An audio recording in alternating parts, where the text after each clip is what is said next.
これから始まる大レースひしめき合っていななくは天下のサラブレッド4歳馬今日はダービーめでたいなそれが走れ走れ牧場を本命穴馬かき分けて走れ走れ牧場を追いつけ追い越せ引っこ抜けスタートダッシュで手遅れるどこまで行っても離されるここでお前が負けたならおいらの生活ままならぬ走れ走れ走れ牧場を本命穴馬かき分けて走れ走れ走れ牧場を追いつけ追い越せ引っこ抜け走れ走れ走れ走れ走れ牧場を本命穴馬かき分けて走れ走れ走れ走れ走れ牧場を追いつけ追い越せ引っこ抜け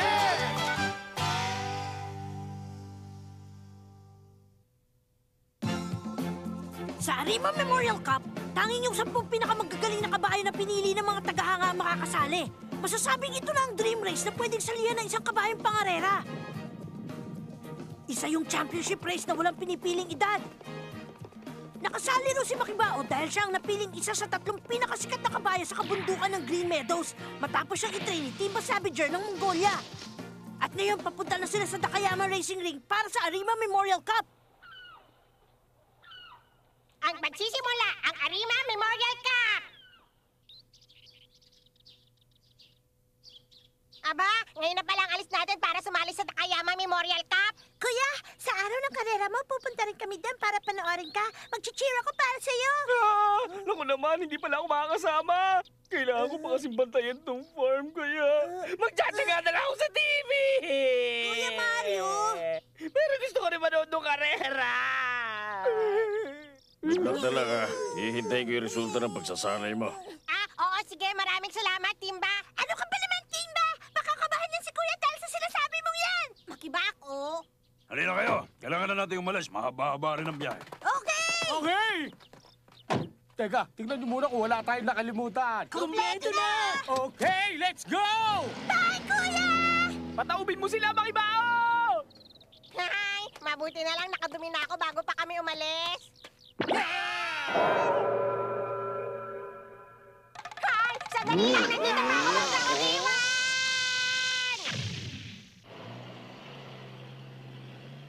Nakakainis naman kayo. Bakit niyo ako kinalimutan? Pasensya na, masyado lang kami excited eh. Sa dami namang makakalimutan niyo, ako pa. Umuulan ng niebe. Oo nga! Grabe talaga kayo. Tandang-tanda ko pa yung nangyari. 3 taon na nakakaraan. Bigla na lang umalis si Makibao para hanapin ang mama niya. Naalala ko umuulan din noon ng niebe nung bigla siyang umakyat sa bundok para maghanap. Ay, oo nga pala. Oo, tama. Naalala ko rin ang araw na yon. Yun yung panahon na nangako ko kay Mama. Pinapangako kong magiging isa akong mahusay na kabayong pangarera balang araw kagaya mo, Mama. Si Mama. Naamoy ko si Mama! Sigurado si Mama yon. Naamoy ko si Mama! Mama! Ha? Mr. Yansa! Oh, kayo pala yan. Ang anak ko. Mama! Mama! Narito ka ba para panoorin akong umalis? Pinagmamalaki kita. Pagbutihin mo ang pagtakbo, gawin mo ang makakaya mo. Mama! Ha!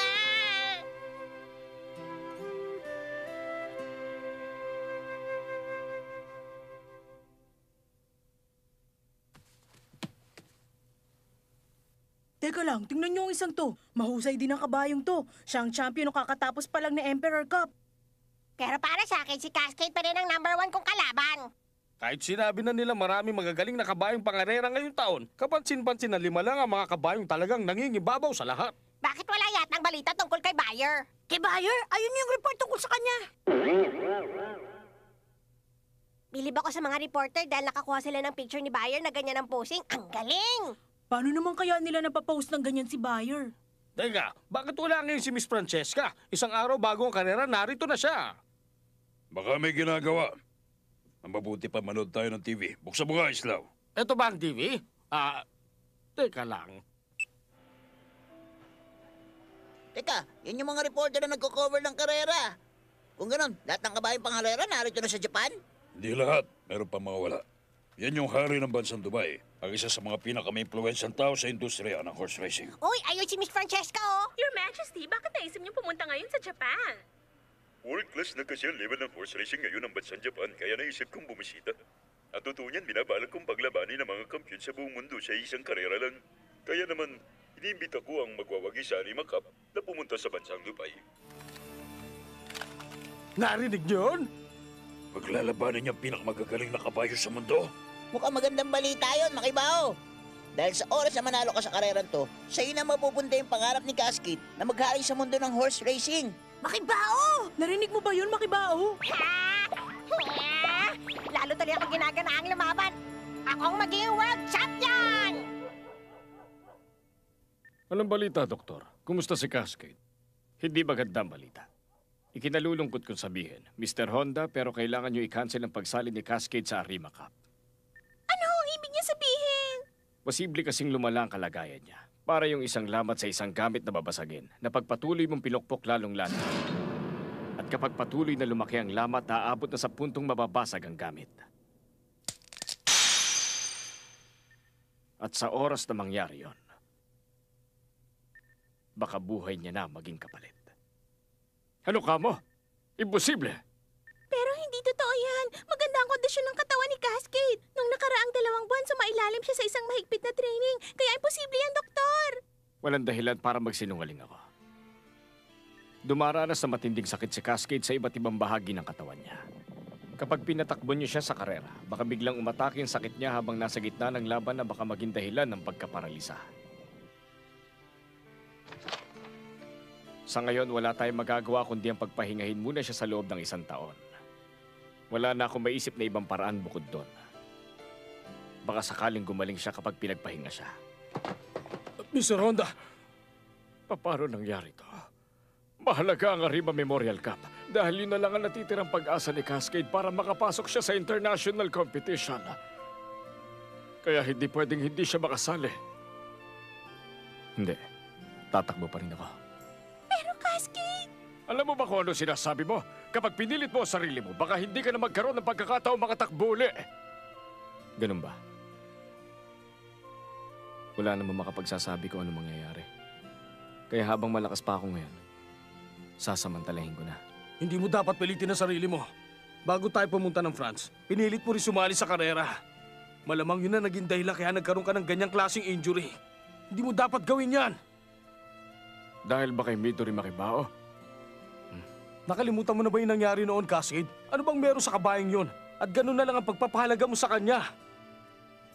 Huwag niyo nang alamin. Basta kahit anong mangyari, sasali pa rin ako sa karera. Ayoko! Hindi ako papayag! Teka lang, Lily.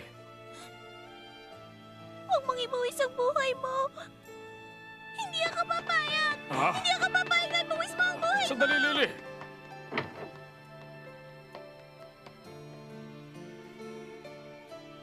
Sana maintindihan mo, Cascade. Binigay sa akin ng mama mo ang pinakamalaki kong pangarap. Mahalaga yung para sa akin. Kaya ayoko malagay sa panganib ang buhay mo dahil ikaw na lang ang natitirang alaala sa akin ng mama mo. Gagawin ko lahat para lang ingatan ka.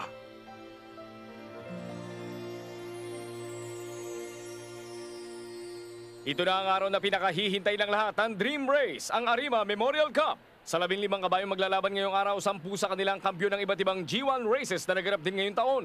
Yung iba mga kalahok naman, mga representative ng mga bansa mula sa iba't ibang panig ng mundo. Ayan na, isa-isa na nagsisipasok sa racetrack ang mga kalahok sa karera ngayong araw. Pinangungunahan sila ng horse number 1 na si Billy Barro. Sinusundan naman siya ni horse number 2 na kilala bilang si Grenade Kid Nick. Siya naging champion sa naganap na Japan Cup at siya ang ika-4 sa pinakasikat na kabayo sa ngayon. Maganda ang kondisyon niya, ah. Oo nga. Naglalakad naman ngayon sa second lane ang 4 na taong gulang na si Peter the First. Siya ang kapatid ng kilalang triple champion na si Peter the Second, nakasalukuyan ng retired dahil sa natamong injury noon. Di pa rin nagbabago ang tsura ni Peter the First. Para pa rin siya nakaanganga. Nasa lane 3 ngayon si horse number 4 na si Sky Dragon na kilala rin dahil sa malaki niyang potensyal. Sinusundan naman siya ng horse number 5, ang 4 na taong gulang din na si Ann Calcia na ilang beses naman nagwagi sa ilang G1 race. Mapapansin natin na wala pa si Cascade. Siya ang isa sa mga binabantayan ng mga manonood at tagahanga ng horse racing. Pumapasok na rin ngayon si horse number 6, ang isa sa mga binabantayan ng lahat, si Flying Knife. Isa rin siya sa mga pinakamalakas na kabayo sa ngayon. Medyo nagkakaingay na ang mga manonood natin dito. Naglalakad na rin kasi sa racetrack ang small but terrible ang binansagang White Wonder na si Midori Makibao. Makibao! Kuya! Go, kuya! Kaya mo, kaya mo yan! Si Mr. Yansa at si Makibao. Ang totoo, pinagbabawal ang ganyan. Kaso medyo hindi yata makakontrol ng mga gwardya mga fan na yan ni Midori Makibao. Samantala, ang panghuling kalahok na pumasok sa racetrack ay si horse number 15. Ngayong narito na ang panghuling kalahok, ibig sabihin... pero teka, parang may kulang ah. Hindi pa natin nakikita naglalakad si horse number 11 na si Cascade. Nasaan na kaya ang kabayong yun? Bakit nga wala pa si Cascade? Ano kayo nangyari? Ha?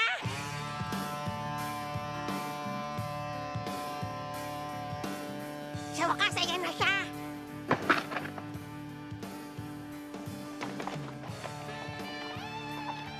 Narito na po siya mga kaibigan, ang hinihintay ng lahat, ang pinakamalakas sa kabayang pangarera sa ngayon, ang Black Killer! Ano?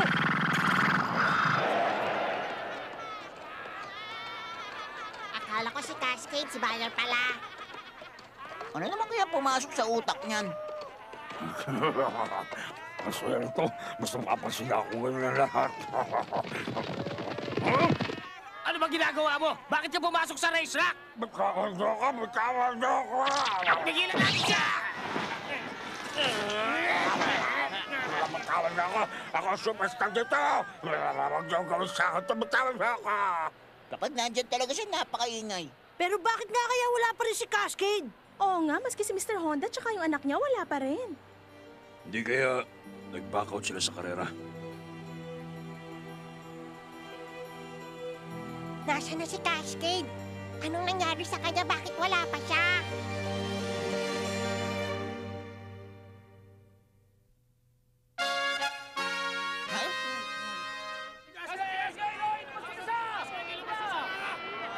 Medyo nagkakagulo na po ang ilan sa mga audience na naririto.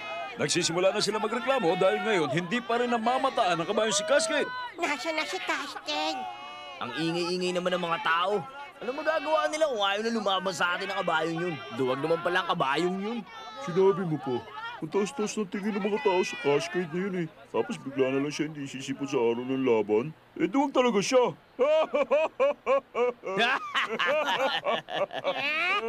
Hoy, kayong dalawa, bawiin yung sinabi niyo laban kay Cascade! At bakit naman namin babawin? Hindi totoo yung sinabi niyo laban kay Cascade! Hindi ako makakapayag na magsalita kayo ng ganun sa kanya! Oy, Bulinggit, baka nakakalimutan mo mas patanda kami kaysa sa'yo. Oh, ako nag-aaway yata mga yun ah. Pabayaan mo sila. Huwag mo na silang pansinin. Malapit na magsimula ang karera. Huwag ka mag-alala, Peter. Alam ko yan. Hindi ka alam pa manin sa amin. Ayoko! Teka muna. Ha? Kayong dalawa, wala kayong karapatan na maliitin si Cascade. Dahil masyado mababa ang level nyo kung ikukumpara sa kanya. Ano sabi mo? Kahit sabihin nyo marami na kayong karanasan sa karera, extra lang ang papel nyo rito. Ano uling pangalan mo? Painkiller? Walang kalatoy-latoy. Ano uli yung sinabi mo? Bawiin mo yun, ngayon din! Bakit painkiller, ha? Wala ka na ako sa pangalan mo, ha? Ano? Teka lang, tama na! Umaasar ka ba talaga? Ha? Ano? Magsalita ka! Flying knife! Mas matanda kayong dalawa sa kanila kaya hindi nyo sila dapat pinapatulan. Tandaan nyo kung sino nakakatanda. Dapat maging halimbawa sa nakababata.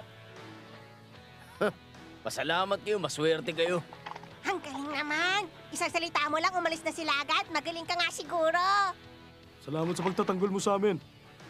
Pero sa tingin ko, kahit ikaw ang pinakamagaling sa matatandang kabayo, nangyari lang yun dahil maagang nagretiro si Peter II. Dahil kung hindi, wala ka pa rin pag-asa. Anong sinabi mo? Naku, ayan na naman! Baka nakakalimutan mong yung 4 na taong gulang na si Cascade ang naging dahilan para biglang magretiro si Peter II. Nakakainis ka na! Huh? Bakit? Ano, lalaban ka ba? Sabihin mo na ang gusto mong sabihin. Pero ito lang ang tatandaan mo. Kung naging champion ka man sa Japan Cup, nangyari yun dahil masyado mahina ang mga kalaban mo noon. Ipapakita ko sa iyo ngayon kung ano ibig sabihin ng malakas.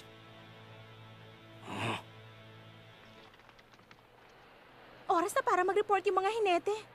Bakit wala pa rin si Cascade hanggang ngayon? Sa palagay ko, matras na sa laban ng pinagmamalaki niyo si Cascade. Imposible yon. Kaya kayong dalawa, kung duwag din kayong kagaya niya, sige lang, gayahin niyo lang ang idolo niyong yun. Pwede lang, tumahimik ka na dyan. Sino may sabi sa'yong umatras ako?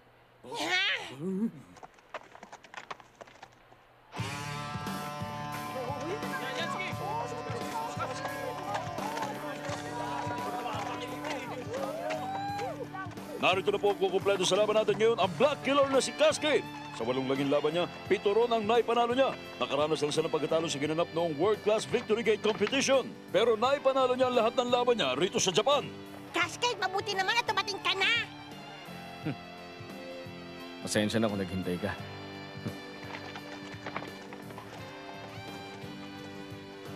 Talaga bang isasali niyo siya sa karera? Sana maintindihan mo, Cascade. Binigay sa akin ng mama mo ang pinakamalaki kong pangarap. Mahalaga yun para sa akin. Pero ayoko sumuko. Dahil oras na sumuko ko ngayon, siguradong wala na ako may papamanang kahit na ano. Bukod sa lahi namin, gusto ko nang ipamana ang tatag at determinasyon ko bilang isang kabayo na pangarera. Kaya hindi pa pwedeng matapos ang buhay ko sa pangangarera. Tama siya. Naalala ko kahit gusto pa noong sumali ng mama niya sa iba't ibang karera, pinagretiro ko na siya agad kahit 4 na taong gulang pa lang siya para makapanak siya at madagdagan pa ang lahi niya. At kahit pasabihin natin pumayag siya sa ganon, ayoko maranasan ni Cascade ang ganong klaseng kabiguan. Gusto ko matupad niya kung ano man ang mga pinapangarap niya makamit para sa hinaharap niya. Kumpleto na rin po ang mga hinete ng mga kabayo. Kailangan kong huminahon. Dapat relax lang ako para maging relax din si Makibao habang lumalaban. Ito ang tatandaan mo, Ben. Kahit ito na ang pinakahuling karera ni Cascade. Hindi mo kailangan pilitin ang sarili mo, lalo na siya, na manalo sa labang ito. Alam mo naman yun, hindi ba? Alam ko, Mr. Honda. Ano na? Ito ang huling karera ni Cascade? Sige, puntahan mo na siya. Pero bakit kaya? May matinding injury kaya si Cascade? Pero hindi. Kung may injury siya, hindi siya dapat sumali ngayon. Kung ganun, bakit? Cascade! Oy, Cascade! Ha? Ano pang iniisip mo dyan? Nakasakay ng ibang mga hinete. Ha? Oo nga. Pasensya na. Ayos lang. Sige, tayo na. Oo. Handa na po ang 15 kalahok. Mas lalo na po nag-iingay ang mga manonood habang isa-isa na naglalakad ang mga kabayo kasama ng kanilang mga hinete. Magsisimula na po sila mag-warm up. Mauunang tumakbo ang undefeated champion na si Flying Knife. Sana naman kaya manalo sa labang ito o maagaw sa kanya ni Cascade ang corona. Pero nariyan din sila Nick, Peter the First at Midori Makibao na pwedeng umagaw sa titulo anumang oras. Malalaman po natin yan mamaya sa pagsisimula ng Battle of the Century. Si Mr. Honda yun ah. Hindi ba palagi siya sa VIP section nakapwesto? Oo nga, at hindi niya kasama ngayon si Lily.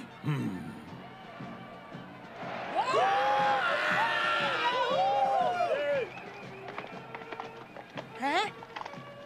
Cascade, ipakita natin sa kanila kung sino talaga ang mas magaling. Oo.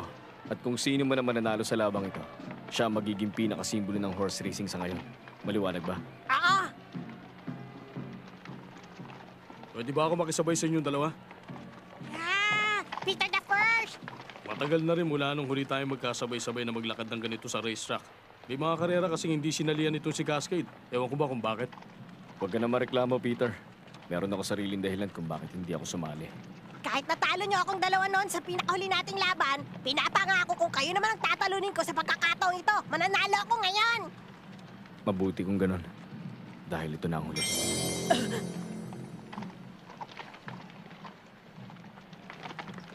Sige lang. Talito ng huling beses na makikita ang ganyang klaseng eksena.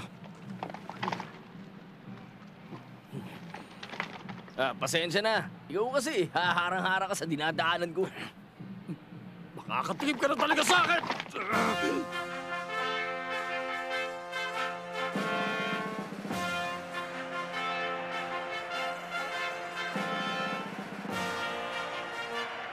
Naririnig niyo na po ang opening music. Sayang talaga, sana nandyan din ako. Arriba Memorial Cup. Good luck, anak. Ito ang 41st Arima Memorial Cup Long Distance Race at magsisimula na tayo ilang minuto na lang mula ngayon. Pumapasok na po mga kabayo sa kanilang gate. Magre-retire na kaya si Cascade pagkatapos nito? Hindi. Imposible yun. Pero...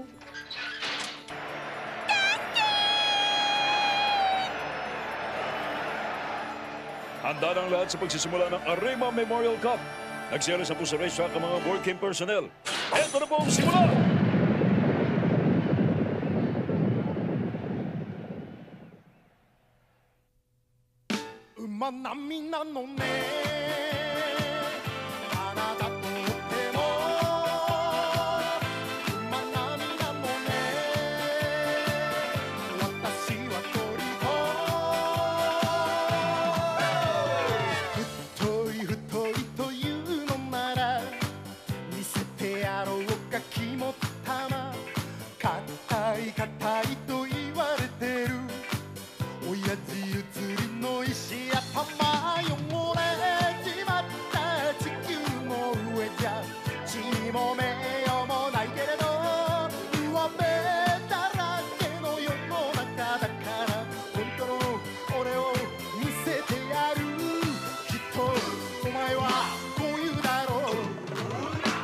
Mamma mia, non è